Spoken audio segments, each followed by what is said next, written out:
Hi, everybody. Welcome to the first in the series of 6 meetings to discuss various aspects of catatonia and neuropsychiatric regression that occur in about 10% of people with autism. I want to thank our partners who are listed here on the flyer, the kind of the social media graphic. The goal is to bring catatonia into the public view, allow families to better understand and connect with resources, and destigmatize both catatonia and the treatments that are used to treat catatonia to help people with this debilitating syndrome. So the first person we're going to have speak today in the story or the stories of catatonia is Dr. Arthur Westover. He is a psychiatrist and associate professor in the Department of Psychiatry at UT Southwestern Medical in Dallas. And also, he has a master's degree in clinical medicine. He's the director of the adult autism services for the department and medical director for UT Southwestern Behavioral Health Clinic. Even as an adult psychiatrist, he's encountered many individuals with catatonia, including children, and he's spoken extensively on the management of psychiatric comorbidities and autism. He is on the board of directors of the National Council for Severe Autism and has a long-standing commitment to families on the spectrum. Our second speaker will have Dr. Teresa, or as she likes to be known, Tazy Kohlenberg. She's a child and adolescent psychiatrist who spends her free time, haha, working in family support for the Phelan-McDermid Syndrome Foundation. She is passionate about this because she has a daughter with Phelan-McDermid syndrome. She'll be showing some examples of catatonia in individuals with PMS, which has a high comorbidity for autism. And as you will learn, those with rare genetic disorders also have a high prevalence of catatonia. She's on the medical advisory committee of the Phelan-McDermid Syndrome Foundation, and she co-founded the neuropsychiatric consultation group at PMSF. Last but certainly not least is Leslie Pizzone. Leslie attended Carnegie Mellon University, and she is a nonprofit management consultant. But most importantly, she's the parent of a young man who she will talk about who has autism and catatonia. She will share her experiences as a parent and what she knows most physicians know but don't tell you about catatonia, or they just don't know. So the rules today are few. Keep yourself on mute. You can go wild with as much background noise as you want, as long as you're on mute. Put your questions in the Q&A bar, not the chat, although you should use the chat to introduce yourself and talk about your relationship to autism and catatonia if you so choose to. Remember, this is going to be recorded, and it will be posted on a YouTube page, which will be disseminated after the meeting. If you do not want to have your name represented in the meeting recording or your face, please change your name in Zoom and turn your camera off. You can use anyone's name you would like. You can get creative. So I also want to mention this is the first of a multi-part series. The next will be on April 24th at 1 p.m. again, where the well-respected Lee Wachtel from Kennedy Crever will be giving a more detailed explanation on catatonia, some of the symptoms and some of the mechanisms. The work group, though, that planned this amazing series came up with this incredible idea of allowing people to share their stories of catatonia and how it's affected their lives. This topic, of course, deserves more than an hour. It's our intention to better understand the needs of families experiencing catatonia and to provide support for them. So I am going to stop my screen sharing and let Dr. Westover take over.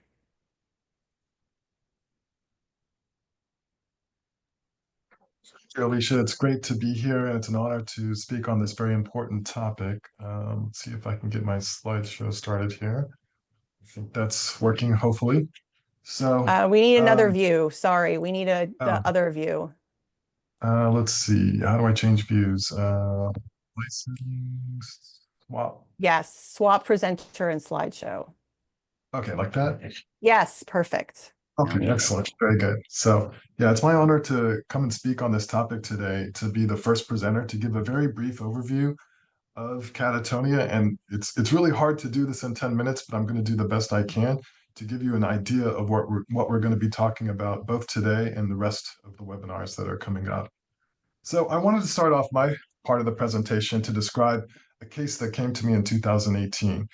Prior to this young man coming into my office with his father, I'd been handed a paper by a colleague, a psychologist, who asked me if I knew anything about catatonia and autism. And I said, no, I don't know anything about it. He said, read this paper.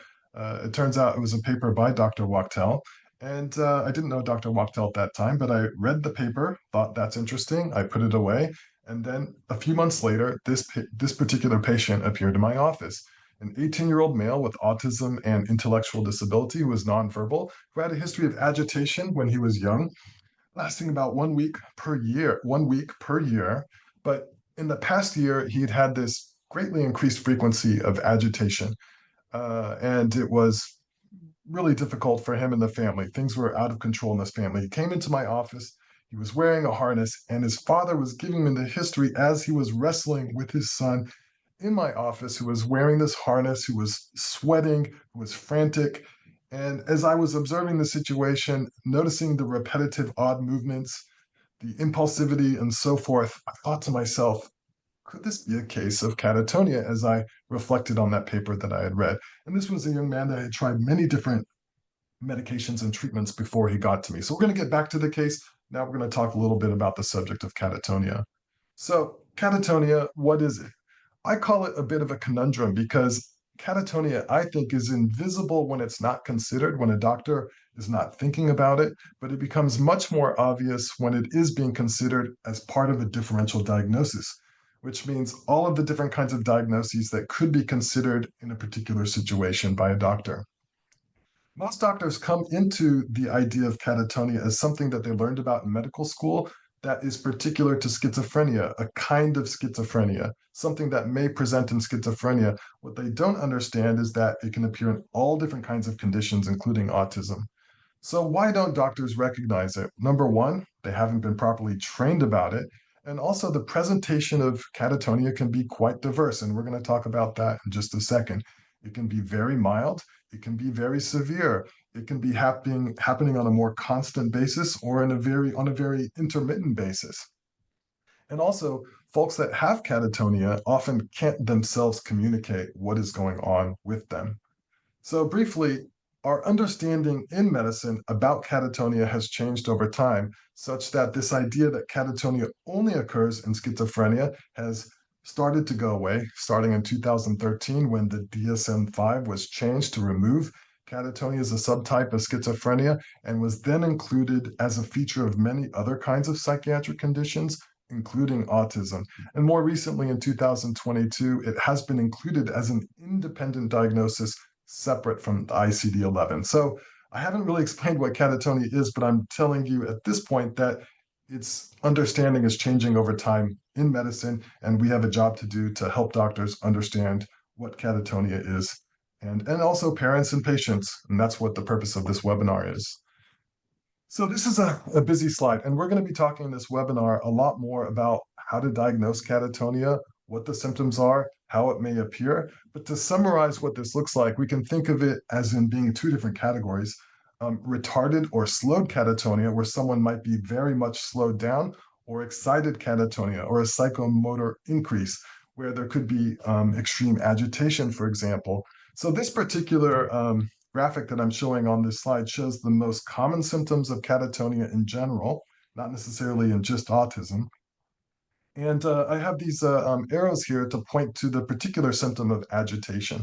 So agitation by itself potentially could be part of catatonia, but common presentations could be, for example, somebody that suddenly stops and stares and does so for a long period of time and has been worked up for a seizure and doesn't have seizures. A patient that suddenly stopped walking would just lay on the floor and hold a pose. That could be catatonia, and so forth and so on. We'll describe many examples of catatonia. Dr. Kohlenberg will describe this as well in the next part of the presentation. So just be aware that there are many different kinds of ways that catatonia can present, and these are the kinds of symptoms where it can present. We'll be going over more of this later. So, what does catatonia have to do with autism? Alicia mentioned this earlier that maybe about 10% of autistic persons may experience catatonia at some point in their life. It could be mild, it could be moderate, it could be severe. But if it's that common, we should all be aware as parents, advocates, caretakers, and autistic persons that may be in the audience today that catatonia might occur within their lifetime. Now, a very important insight that started in perhaps the early 2000s from Dr. Lee Wachtel, who will be doing the next webinar, is that the self-injurious behavior that we sometimes see in autism could actually be catatonia. Now, how many patients that are having severe behaviors actually have catatonia? Well, if we're not thinking about catatonia, then we won't recognize it. And that's the purpose of this webinar, that we might start to recognize that some of these folks with the most severe behaviors are actually catatonic, and the treatment for catatonia is different. So, catatonia is diagnosable and treatable. We can make a diagnosis of catatonia, and we're going to be talking in more depth about how to make that diagnosis. It is a clinical diagnosis, and it can sometimes be caused by offending medications or sometimes medical illness, but it might just be intrinsic to the condition that they have, for example, autism. Now, it turns out that there's a safe and effective medication that can be used to help with the diagnosis, which is lorazepam, a benzodiazepine. And I'll be talking a little bit right here about that catatonia treatment. So, benzodiazepines are usually the first line of treatment. Now, that's a big fancy word for the classification of medications that are often used for generalized anxiety and for panic disorder. The most common one that's used in the treatment of catatonia is lorazepam because it has the least medical complications and can be used more safely at higher doses than some of the other benzodiazepines. So, any particular patient that has had behaviors that fit with catatonia that has responded to benzodiazepines might be a candidate for thinking about catatonia. For example, I had a patient with severe behaviors where I was getting a medical history, and a prior doctor had used high doses of Klonopin without actually thinking about catatonia. I asked about that. Why was this patient on high doses? Why was it changed? And that was the first hint to me that that particular patient might be having catatonia as why they were having these symptoms. Now, secondly, the second line of treatment for catatonia is often electroconvulsive therapy, ECT. There are a lot of misconceptions about ECT, but we're going to be talking in depth in this series about ECT. And I'll make the comment that it's a treatment, not a cure, but it can be an extremely effective treatment. There are other medications that may also be effective for catatonia, but for the purpose of today, we won't discuss those other medications. So going back to this initial case that I discussed that came to me in 2018, we stopped antipsychotics, which can make catatonia worse in some cases. We started outpatient lorazepam, that benzodiazepine, and it got dramatically better. But this improvement stopped in about April of 2019. We tried a number of other medications. And this was the very first case here at UT Southwestern where we offered ECT to an autistic, intellectually disabled patient with catatonia. And coordinating with our ECT team, we went forward with this plan in conjunction with the parents and the patient. And there was a dramatic positive response to the ECT, and it was incredible. So currently, that particular patient is on maintenance ECT treatments, i.e., his condition worsens if he does not get maintenance ECT, but the treatment has been so effective that the family describes it as life-saving. And just a more recent report in the spring of last year, he had done his first plane flight since he was 10 years old and was able to go to Alaska and went snowmobiling with his on the back of on a snowmobile with his father. This was so different and so much improvement compared to when he first presented to me in 2018. So I have a couple more slides and then we'll be finished with my portion, but I want to talk a little bit about interfacing with your doctor. So I'm kind of that doctor that didn't know much about catatonia, but learned about it on the way and gained experience over the years treating patients with catatonia.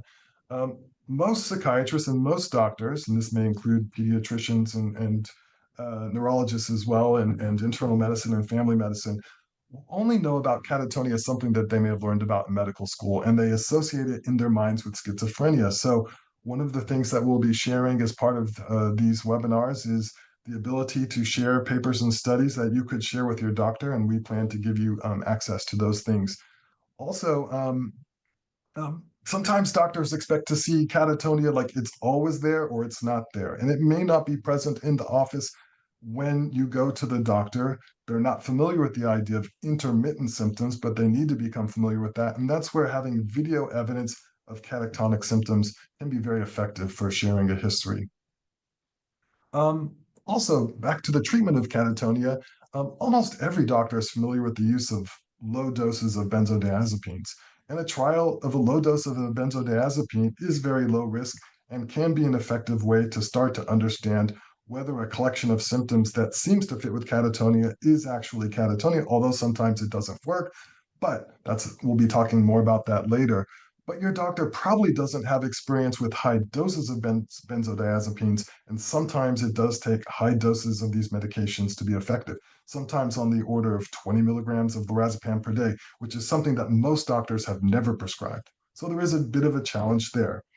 Also, the ECT is not available in some states. It is sometimes difficult to access, and many places that do ECT may not have experience doing it with this kind of population for this particular purpose. So that's also, one of the reasons we're doing this webinar is to generally increase understanding about catatonia and ECT. So that's all I have for my slides. I will now turn it over to Dr. Kohlenberg. Thank you, Dr. Westover. That was a wonderful introduction. Relieves me not to have to say all the things I thought I might have to say. And let's see if I can screen share correctly. Maybe you could stay unmuted long enough to tell me whether you can see this slide. Yes, okay. So my job today is to bring the images of catatonia a bit more to life for us. And I've seen people sign in over the last 10 minutes who have contributed video to this presentation. And I want to thank those families again for making this possible. Now, some of the reasons that catatonia is missed is that it can present in several forms, as Dr. Westover said. Many doctors are only familiar with the stuporous form, and it often emerges during a psychiatric or medical illness. So there's this sort of transition until people begin to stop thinking of everything as part of what you started with and begin to wonder if there's another component here. And finally, the diagnosis can be missed in people with developmental disorders and syndromes because of this phenomenon called diagnostic overshadowing, where everybody tries to push all the symptoms under the umbrella of the existing label, and things get lost.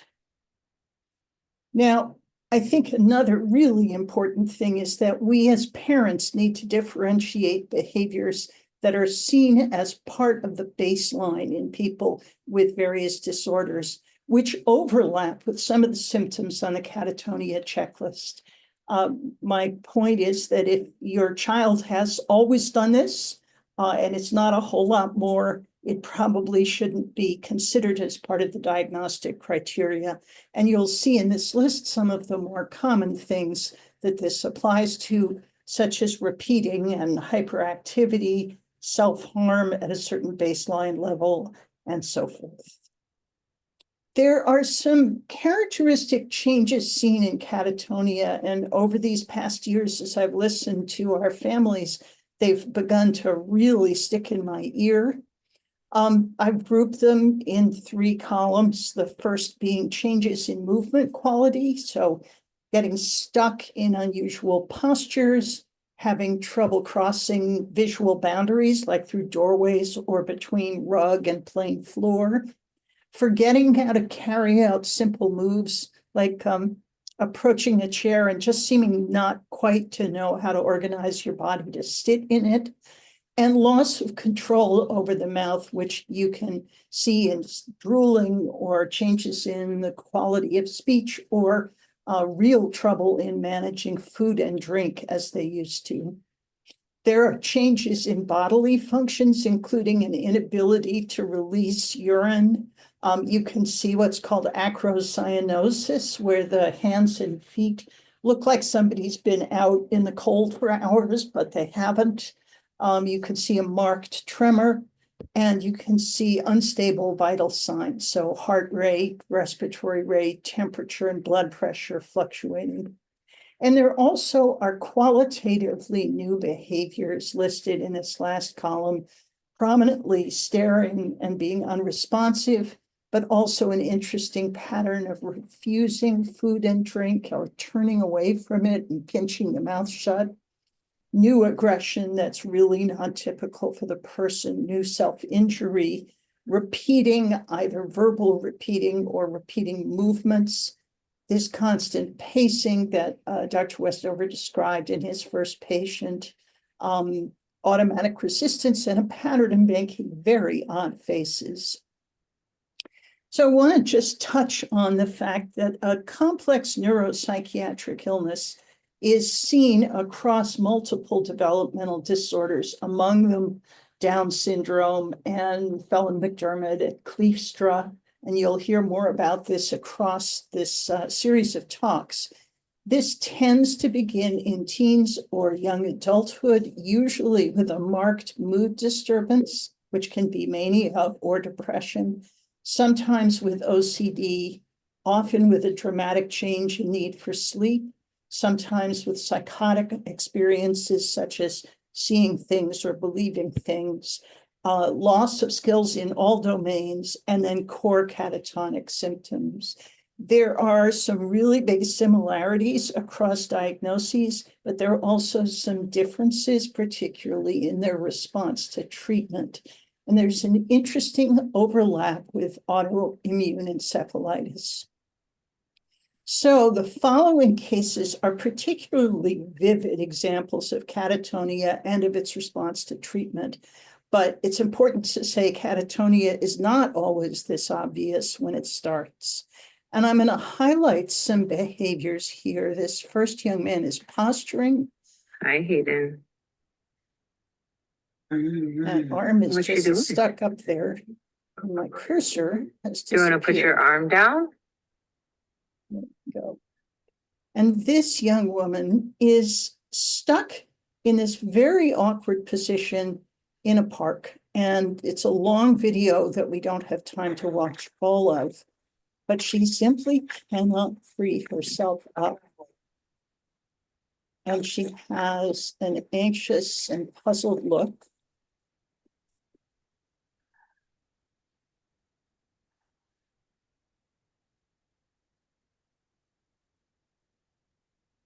Goes on for a long No, time. This is verbal repeating. This is my own child during hypermotoric catatonia. Again, the disappearing cursor. You don't have to scroll. You might get to hold it. You might like get to hold it. You might get to hold it. You might get to hold Hi, it. Hayden. You don't have to- And finally, this young woman has both grimacing and tics.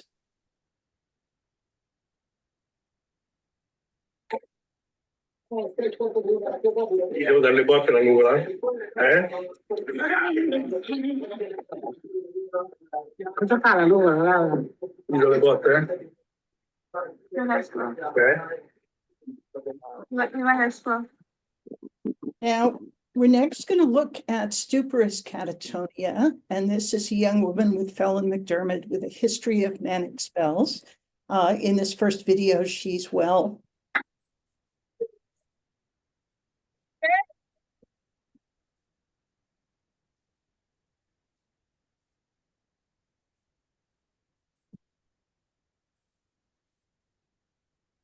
And then she got into a manic episode.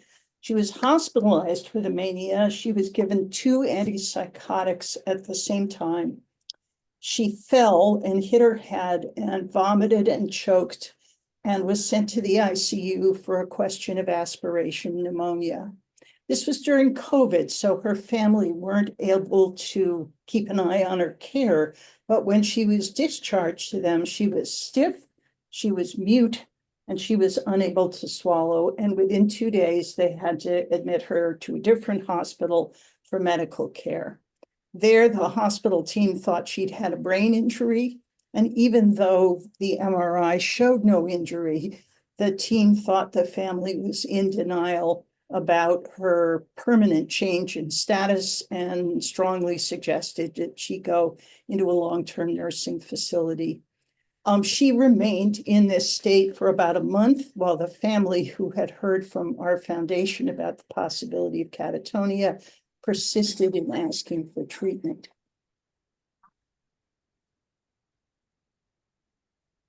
Thank you. And that's how that went. Ativan was tried, but not to a full dose, and it wasn't particularly effective. The family continued to advocate for treatment, and she was eventually treated with ECT and recovered fully, and has been stable for about 4 years now, just on Depakote. Here she is, rocking out to a favorite song in the park.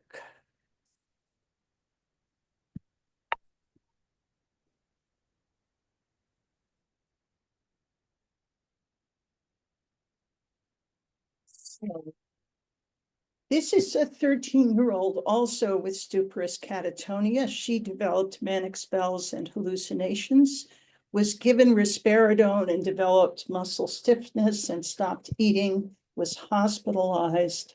The risperidone was stopped and she was able to go home. This was probably an undiagnosed catatonic episode. Some months later, a new provider started Abilify, and after that, she started walking oddly and then had stiffness and difficulty with eating. Again, she had to be hospitalized. She needed ICU care.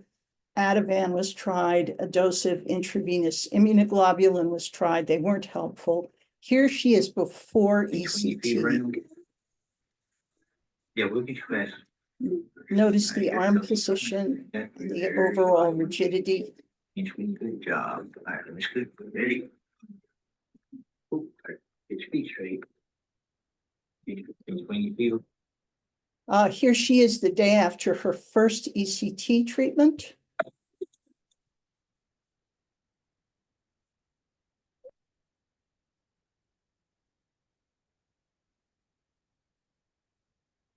And here she is a year later after a series of ECT treatments and rehab. She's going up for her next belt in karate.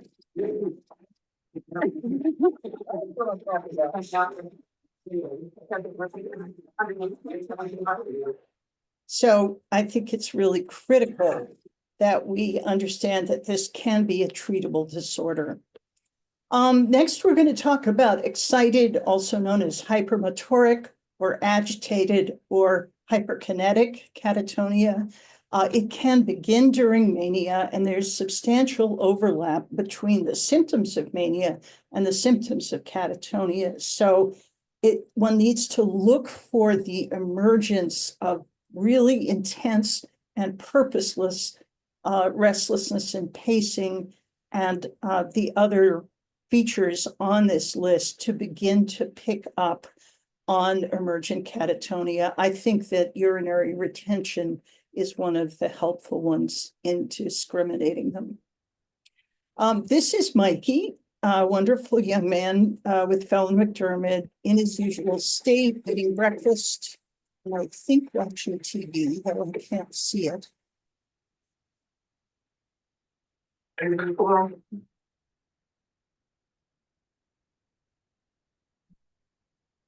And here he is during hypermotoric catatonia. He can't stop this behavior. Go to 4. I don't know. The last few days, it's been intense with this energy. Slash, I don't know. Thought will go to 4. He responded well to high dose Ativan. Here he is. Hey, today is October 2nd. Michael, say hi. It just happens. Just taking a video of Michael today. He's on the 5 milligram Ativan 3 times a day. He's doing much better on that dosage. And here he is a year later and 30 pounds bigger. Come on, keep it going. Hey, today is October 2nd. This girl has Felon McDermott and autism, and the first video shows her at baseline, the second at age 10 when she developed manic spells with new aggression and new self-injury, which in retrospect were likely excited catatonia. Here she is at baseline. Amy, how you doing? Working with today? But I keep working with you. And here she is when ill.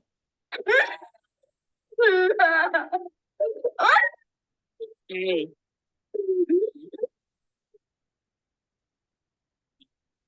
Imogen, stop attacking.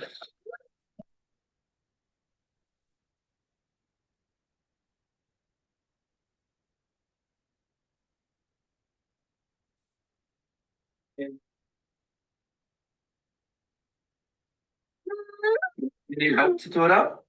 You need help?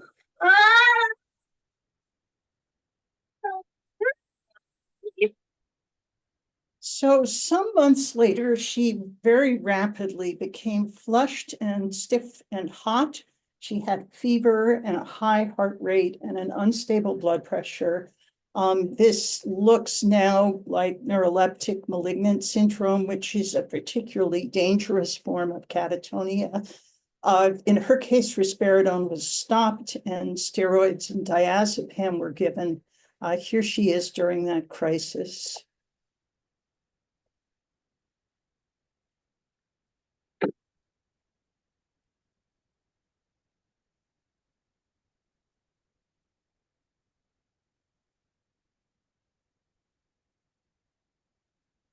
And here she is 3 years later, off all the antipsychotics. She's recovered her abilities and her sparkle. She's made developmental progress. This is her 13th birthday party.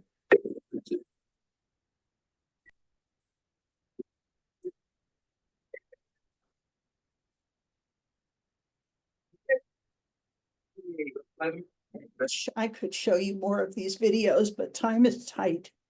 So my last point is that I think we need to separate regression from catatonia. Sometimes regression is used to cover a lot of different things. Indeed, some teens and adults with autism and with genetic syndromes can lose skills permanently. That's real. But it is important not to accept all skill loss as regression or just part of the syndrome. And you'll see why. This is Chris, who was a talkative, social, athletic teenager with Felon McDermott, quite independent and with good hand-eye coordination.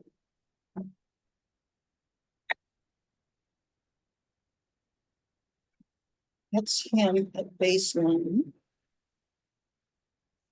And in his 20s, he moved into a group home and he began to have episodes of irritability and I think insomnia, and was started on antipsychotics.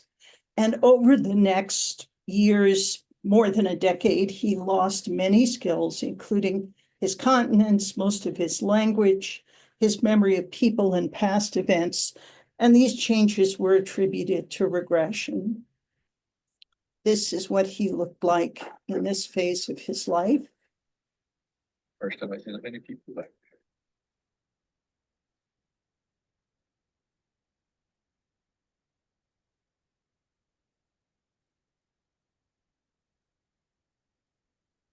After a number of years, his parents learned about catatonia and they asked for a trial of Ativan. But the trial was slow and it was limited both by caution on the part of his physician, I believe, and the fact that his group home wouldn't approve higher doses. And then he stopped eating and taking in meds and went into a stuporous state. Here he is in the ER where the team thought he might have had a stroke. Once that was ruled out, they began to treat his catatonia, but here he is in the ER.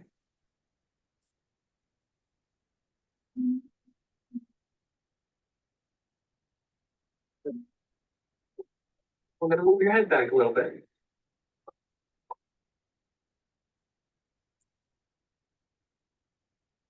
Chris's catatonia got a lot better on a high dose of Ativan, but it took time. And by then he'd lost a lot of weight.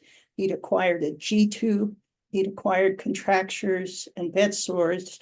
And overall, he was hospitalized for more than 3 months. And then his group home refused to take him back because he was on more Ativan than they were comfortable with. And he was sent home to his parents, where he continued to improve and regain skills that had been thought to be permanently lost. So as you can see in this list, he got almost everything back. And This is 17, here he 18, is. 19, today is 19. arguing with his Oh, wait a father minute, let me about look, the let me date. look. It is 21. I made a mistake. No, where is it? What month are we in? March? Let me get my glasses, Chris. Oh, no, I can't see my glasses. This is a delightful I video think- that we don't have time for the whole of. He's had 3 relapses when he again stops taking in food and meds, but each has responded to Ativan, and he's returned to the gains that he made. Lastly, we have Adam, who is 50, has Phelan-McDermid and autism, and is shown here at his baseline some years ago. Don't hit it at me. I'm watching you. Ready, go. Woo! Good shot. And here he is enjoying dessert. What nice language, eh? Thank you. That's excellent. Can I give you your pie? Yeah. You like that pie? What do you say? Thank you. No, that. Hey? No, finish. I see you're not finished, but Thank you. And then over the past several years, he began to develop progressive changes, which his medical team initially thought were regression. Encouraging Adam to walk, but he's actually upright on his feet. He's holding his weight on his feet. And he began to get stuck in uncomfortable postures. What are you doing, Adam? Is it bedtime? And then to be unable at times to move at all. Here he is stuck on the bathroom floor. I'm on the floor trying to get up. Doesn't seem to appear any sound, but he's being encouraged to stand up. And he will sometimes say no can, which basically says that he can't. So Ativan helped some, but he couldn't tolerate higher doses and he continued to deteriorate, lost a lot of weight, began to choke and aspirate, and he needed hospitalization. In the hospital, the team thought he had dementia or Parkinson's disease or both. They doubted this was catatonia and they were quite resistant. His sibling was incredibly persistent. And here he is before ECT.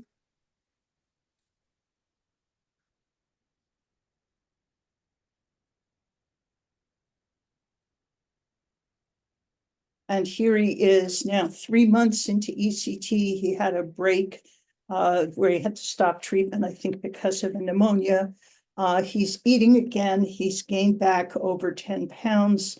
He's talking, he's smiling, he's singing, he's asking to go for car rides. He has a long way to go from the point of view of rehab, but he's coming back. And if I can get my cursor.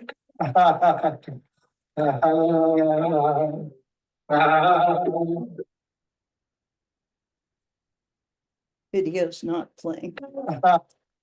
So in closing, I think it's critical that we keep asking questions and pursuing treatment. I can't thank the families who have shared their stories and their videos enough. And big thanks to the experts like Dr. Westover and Dr. Wachtel, who care for our kids and who teach us.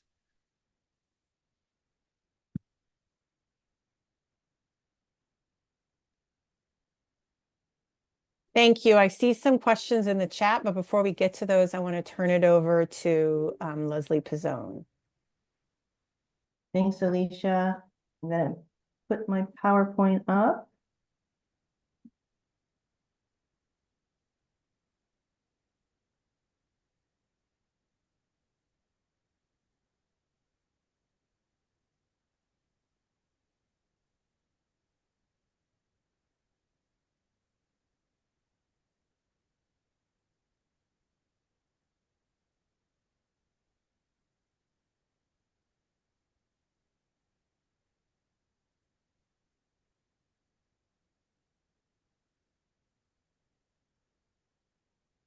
I'm not accustomed to Zoom.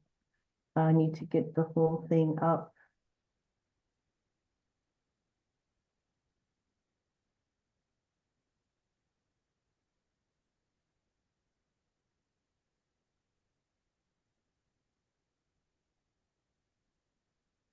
Okay, does that look right?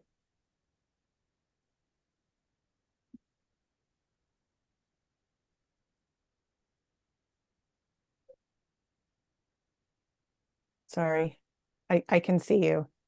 Okay, I couldn't hear anything. Can you hear me? I can hear you. Sorry. I think everybody's on mute. Okay. Yeah, right. Okay, when I asked if you could see this, I didn't hear anyone respond. Okay. So my name is Leslie Pizzoni, and I'm very grateful for this opportunity to share in these stories that are tragic, but fortunately many have very happy endings. This is my son. His name's Mohammed. We call him Mo. And I'm just going to go through. This is a baseline picture of him.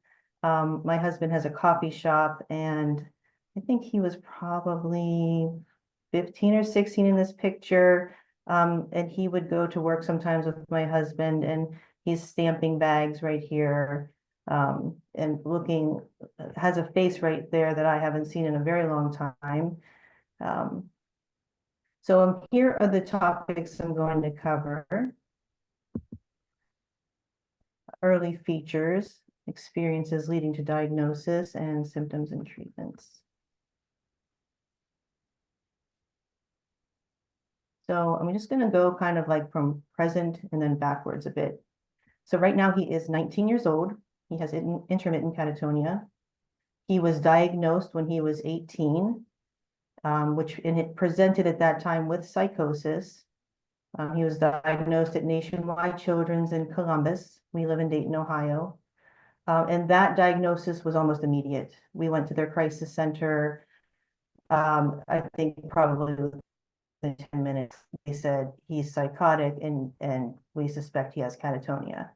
But prior to that, we had never heard the word catatonia. And we also weren't really getting a clear understanding of whether or not he was psychotic, which was important at the time because he was getting ketamine treatments, and you really shouldn't do that if you are psychotic. So that made things worse. But when he was 16, 17 years old, we started seeing a severe decline and an increase in symptom patterns that didn't look like it didn't look like autism anymore. There might have been some symptoms of autism that just were evolving in ways that we just knew something was very wrong, and nobody was really able to tell us what was going on. Everything just kept falling under the umbrella of autism and mood disorder. Then from 11 to 15, we started seeing a lot of unusual symptoms. So I'm going in reverse here, but you'll see why in a minute. When he was 10, he had his first psychotic episode. So from 10 to 18, that's 8 years of symptoms that eventually started to get rapidly worse, but there was no diagnosis and no appropriate treatment from 10 to 18. So that's potentially 8 years of a slow progression of catatonia, which is probably why it has been very difficult for my son to respond positively to treatment. So when he was from birth to 9 years old, he had never taken any meds for autism, and there were no psychiatric events. So it all started when he was 10. And the autism diagnosis alone took quite some time, about 3 years. And then from 0 to 3, I'm sorry, I can't see the bottom of this screen here. There's the, I wish I could see the bottom of that screen. Let's see here. Well, you will see it. From 0 to 3, he had failure to thrive. He had a malrotated small intestine. He had several several infections in his intestines. He had a lot of developmental disabilities or a lot of developmental delays early on. So we knew things weren't quite right from the beginning, and he was quite ill, but he was also very hyper. So despite the fact that he had failure to thrive and was extremely skinny and wasn't really getting the nourishment he needed at that time, he was always moving, kicking and moving his arms and smiling. Then he had his first psychiatric crisis, as I mentioned, at age 10.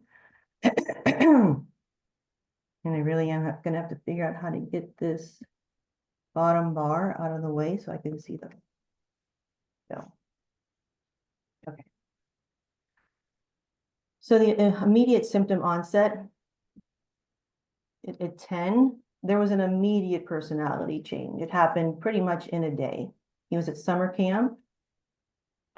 And he was in a summer camp for children with developmental intellectual disabilities. And that particular day, they were going on a field trip, and he was unable to attend because it was outside, the middle of summer. It was very hot. And he has ectodermal dysplasia, so he does not, at the time, we did not think he had sweat glands, so we had to be very careful with him overheating. So he had to stay behind. And they put him into a summer camp with kids who are neurotypical. And we never got the full story, but there was some teasing that occurred. And whatever happened, it was a traumatic experience. And he's never been the same ever since then. Some of the immediate symptoms we noticed is an intense perseveration. He perseverated historically, but this was a loop that we had never seen before. I mean, we could not get him off this loop. It was severe OCD. He was hearing voices. He was psychotic at the time. We're talking about a very jovial child, laughing, giggling, very silly, to telling me that he was hearing voices. He kept seeing himself killing me, throwing me off a cliff, crying while he's telling me this, saying he would never want to kill me, but he was having these thoughts. It was just a darkness that came over him, an absolute darkness. Anxiety and depression were extreme, and he was just reacting to things without reason. I mean, he was running around the house screaming. I mean, we could not understand what was happening to him. It was an excited agitation. He was angry. He was confused. We knew that this was a psychiatric event that needed a psychiatrist. But that wasn't easy at the time, about 9 years ago. And it literally took 4 months for us to get in to see a psychiatrist. So we were dealing with crisis for 4 months at home. And his primary care doctor was trying to treat it the best she could. She was prescribing various antidepressants, which worsened the symptoms. For example, he would cry more. He would become more agitated. He would become more anxious. He would actually become more OCD. And he's never since had any luck with antidepressants. So when he did get to see a psychiatrist, finally, they diagnosed him with a mood disorder. And he tried Risperdal, and that didn't work out so well, gave him heart palpitations. But then he landed on Abilify and Latuda, which he was on for several years, and both made him much more hyper than he already was. And I mentioned that just because in the back of my mind, I have a feeling that those drugs probably, even though they were helping, he wasn't psychotic, and they helped with the mood somewhat, lifting the mood.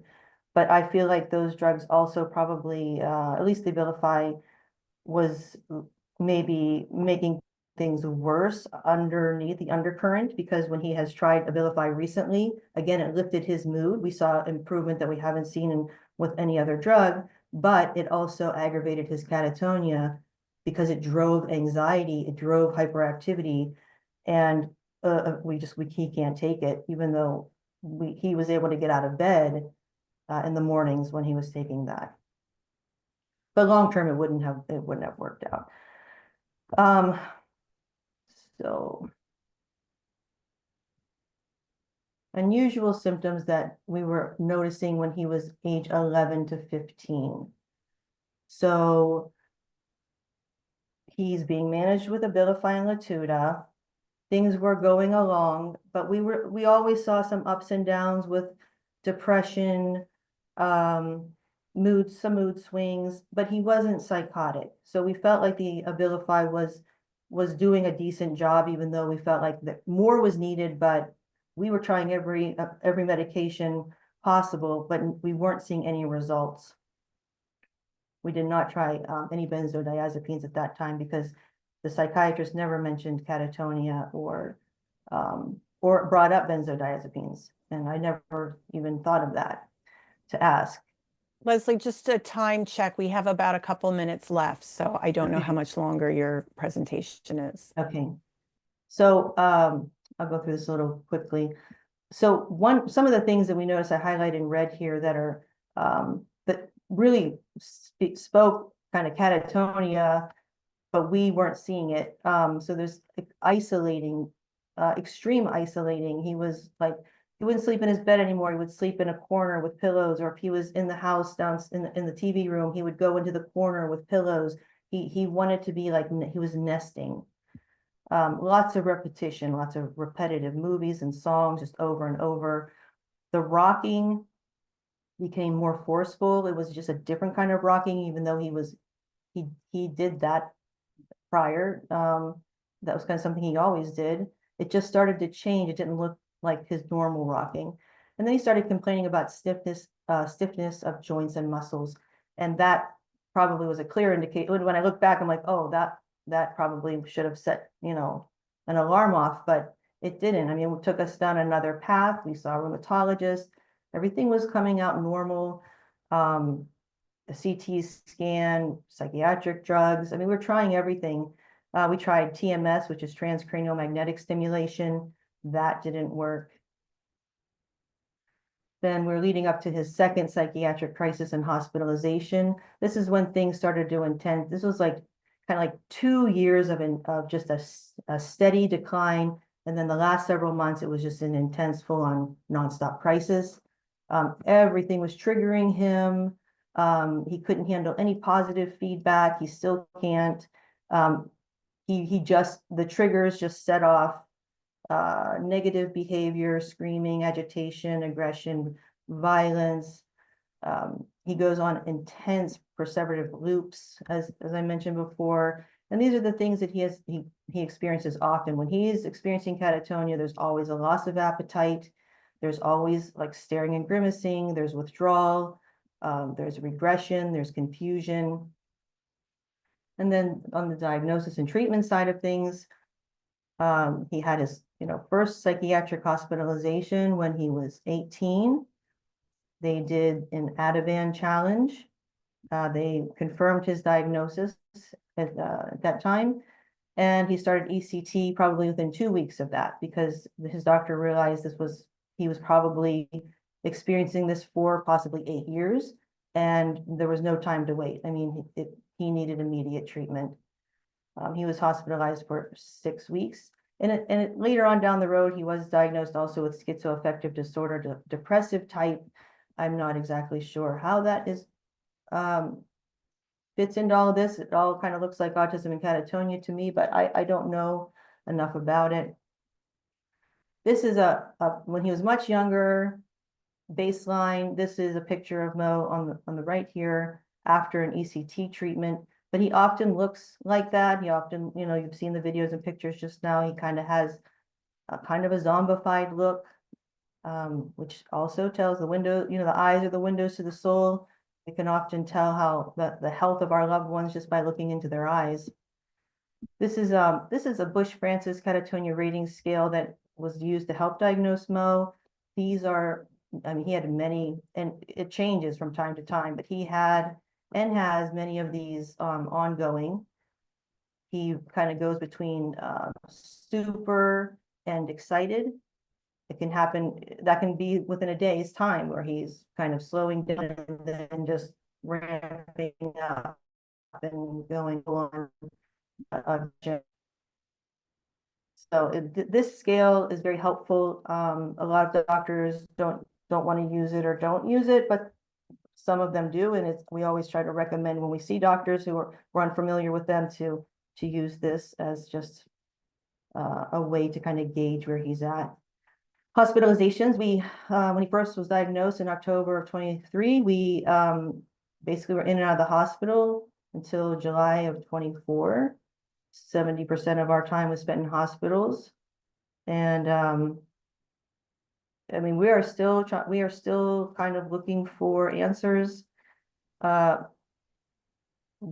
think the next course of action for us is, we're going to kind of do more neurological testing to see if there might be an immune issue happening. But Mo's life has been dramatically changed. I mean, he withdrew from school when he was a junior. He doesn't really have much quality of life anymore. It's very difficult for him to be in the community on most days. He requires 24/7 care, and there are a lack of services, as many of you know, and it's very difficult living under this situation. Everyone's life changes dramatically. Some final takeaways. I saw a lot of people making comments, their child or someone they know has catatonia and autism, so you're probably already very familiar with much of this. But if you do want to learn more, there's great information on the University of Rochester's website to the Bush Francis Catatonia Rating Scale. And the Catatonia Foundation, they have a lot of great information, obviously Autism Science Foundation, why we're here today. And just two takeaways that I would say that's already been discussed is medical professionals may not know about catatonia, and you may kind of need to build a team of people to advocate for your child or loved one. And there are many hospital challenges when there's a inpatient situation in psychiatric units that are typically not prepared to serve individuals with autism or intellectual developmental disabilities and severe food allergies, which my son has. These are all things that we have experienced in the child setting, and then as in the adult setting, many differences. That's a whole nother conversation, but I'm sure many of you can probably relate if you've had those experiences where you may not always be able to get the care you need in a psychiatric unit. If your child has these catatonia, autism, intellectual developmental disabilities, we need more specialized care in those areas. I'll just put that out there. And that's it. I'll just wrap it up there. Thank you so much, Leslie. If you read the chat, you can see how many people were touched and impacted by you speaking out and telling your story. We did get quite a number of questions in the chat. I will kind of cover some of them. A couple of people had a question about the immune system and children with a comorbid PANDAS diagnosis. Number 4, so number 4 in this series, we planned number 1 through 3. Number 4, the date has not been planned, but we're going to talk about both pharmacological therapy and immunotherapy. So we will be covering that topic in number 4. There was also a question about genetic testing. So really, I think there's been some kind of back and forth about whether every person with autism needs a genetic test. Most of the time, when you have kind of a medically complex case of autism, a neurologist will recommend a genetic test. So if there is a catatonia diagnosis, I would imagine that you should pursue a genetic diagnosis. Either your neurologist will or your psychiatrist will. And then, have there been any connections between catatonia and neurological disorders such as epilepsy? And I think that will kind of be discussed. But yes, many individuals with epilepsy also experience catatonia. I want to thank Dr. Kohlenberg, Dr. Westover, and Leslie for their presentations and for sharing their experiences. Our next meeting will be on April 24th when many other questions about catatonia, like the specific, some of the specific behaviors and how they can be interpreted, will be discussed by Dr. Lee Wachtel. And also, we are going to post this on a YouTube page, and we will send around a link to the YouTube page. So once new recordings get added, there won't be new links. I'll just send you to, they'll just be added to the existing page, if that makes sense. So thank you all, and hopefully see you on April 24th. Thank you.